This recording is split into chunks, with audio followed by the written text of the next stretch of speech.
Je m'appelle Rami Dominique, je suis patron pêcheur depuis l'âge de mes 21 ans. On est dans la pêche de père en fils depuis 4 ou 5 générations. Alors on parle dans la nuit du dimanche à lundi en général, assez tôt dans la nuit, vers minuit, 2h du matin.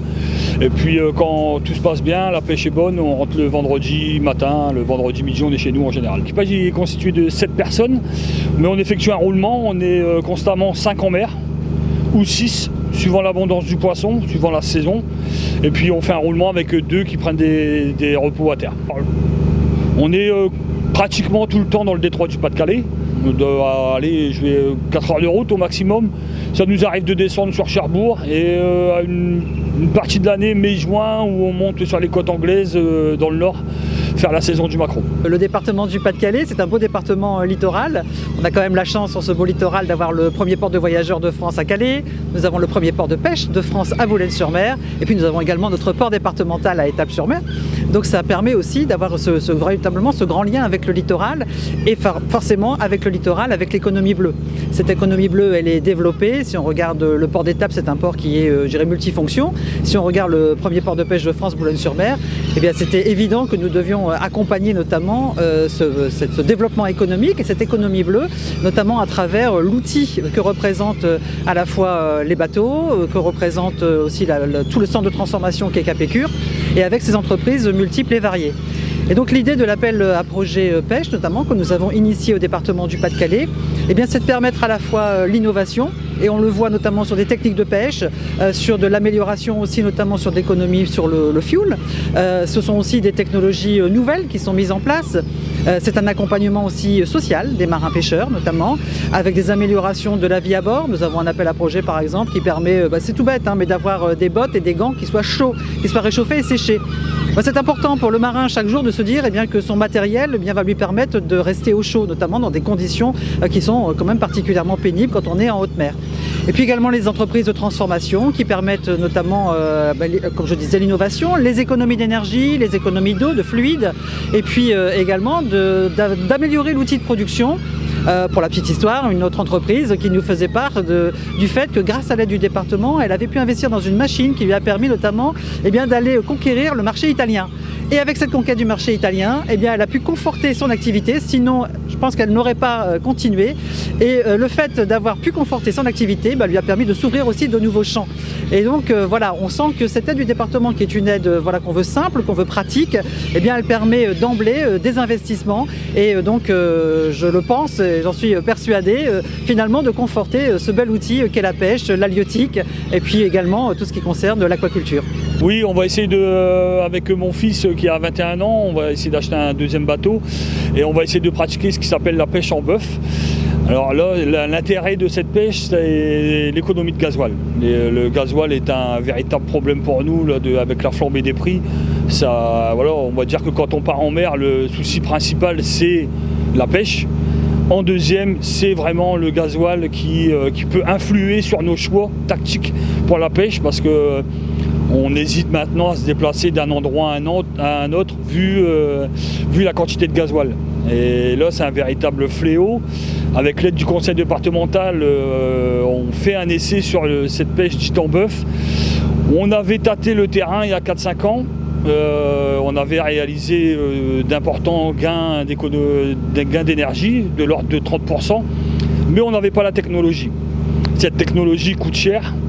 Grâce au conseil départemental, on peut enfin accéder à cette technologie. On a ce qui s'appelle des panneaux sur les filets de pêche, sur les chaluts, qui aident à écarter le filet. Avec la pêche dite en bœuf, c'est un filet qu'on traîne à 2 bateaux. Donc ce sont les bateaux qui font l'écartement du filet, donc on n'aura plus ces panneaux qui sont sur le fond de la mer. Moi j'ai commencé les études à 17 ans. À la base j'étais en bac général parce que ma mère voulait pas que je fasse ce métier, forcément, comme toutes les mères. Et j'étais à 17 ans en Bretagne passer mes brevets de commandant en alternance. Je faisais un mois à l'école, un mois en mer, et c'est la meilleure technique de formation. On apprend sur le tas, c'est le top. Parce qu'il faut savoir pêcher, mais il faut aussi savoir naviguer. Ouais, c'est ça. Il y a la pêche, mais aussi il y a la navigation. Il y a beaucoup de choses qui rentrent en compte. Il y a les papiers, les échanges avec les autorités. Il y a tout plein de choses à apprendre et on apprend mieux sur le temps, on va dire, qu'à l'école. Donc l'alternance, c'est pour ça que je trouve que c'est le meilleur moyen d'apprendre le métier. Alors moi je trouve qu'on ment beaucoup aux jeunes. Dès qu'on parle de la pêche, on dit que c'est un métier dur, que c'est un métier qui demande beaucoup d'efforts. Mais il ne faut pas oublier qu'on n'a pas beaucoup d'études et qu'on accède vite à de très beaux salaires et qu'on peut monter en grade. Donc non, moi je conseille aux jeunes de venir voir. Il reste le premier port de pêche de France, effectivement, à la fois en tonnage débarqué et aussi en valeur débarquée. Et donc ça, ce sont les derniers chiffres, les chiffres de la criée 2022. C'est un port effectivement qui est dynamique. C'est un port, là on le voit sur Cap-Écure, ce sont 5000 emplois directs et puis les emplois induits aussi. Je pense à la logistique, je pense à ce qui permet notamment à cette place forte du poisson d'être un petit peu le Wall Street du poisson et de véritablement faire en sorte que converge ici notamment l'essentiel aussi de la transformation des produits de la mer. C'est important, il y a la pêche, il y a effectivement la pêche et puis il y a aussi tout ce qu'on fait aussi du poisson derrière. Et donc toute cette logistique et ce centre de transformation, il permet véritablement de transformer le produit très rapidement et de le faire converger ensuite sur les points de vente, sur les dépôts, sur les criées, sur Rungis, sur l'ensemble de l'Europe. Et ceci quasiment en 24 heures. Et donc voilà, c'est toujours un challenge de cette fierté aussi du poisson boulonnais qui est un poisson très frais, qui est transformé notamment par les petites mains qui véritablement ici à Boulogne-sur-Mer ont un savoir-faire qui est unique en Europe et donc nous en sommes très très fiers. Alors avec les Anglais, c'est de la négociation, 24 heures sur 24 quasiment. Nous sommes sortis maintenant, de la séquence licence, même si aujourd'hui, on sait qu'il y a des bateaux qui n'auront définitivement pas leur licence. Aujourd'hui, on a un plan individualisé d'aide à la sortie de flotte. Qui est en train d'être négocié avec notamment l'État français, avec le gouvernement.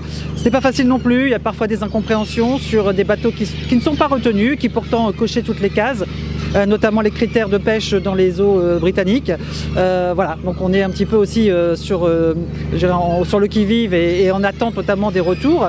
Mais on est très très attentif, il y a des vœux et des motions qui ont été déposées par le conseil départemental qui justement permettent de se mobiliser et d'interpeller les services de l'État. Et puis on sait aussi qu'il y a des choses qui se préparent notamment côté britannique et qui vont devoir aussi faire l'objet de négociations, notamment sur des aires protégées, sur du maillage de filet qui pourrait être peut-être mis en cause. En tout cas, on est très très attentif. En 2025, on renégocie, on recommence. Ce sera une deuxième phase de Brexit. Véritablement, je dois féliciter la pêche boulonnaise qui a très très bien réagi, qui a su rebondir et qui a su aussi s'adapter. Ça a été aussi le gros challenge et véritablement on a senti des marins-pêcheurs, des patrons de pêche qui étaient prêts à relever finalement le défi du Brexit et qui se sont adaptés. Donc je crois que véritablement ils ont pu sauver la pêche française.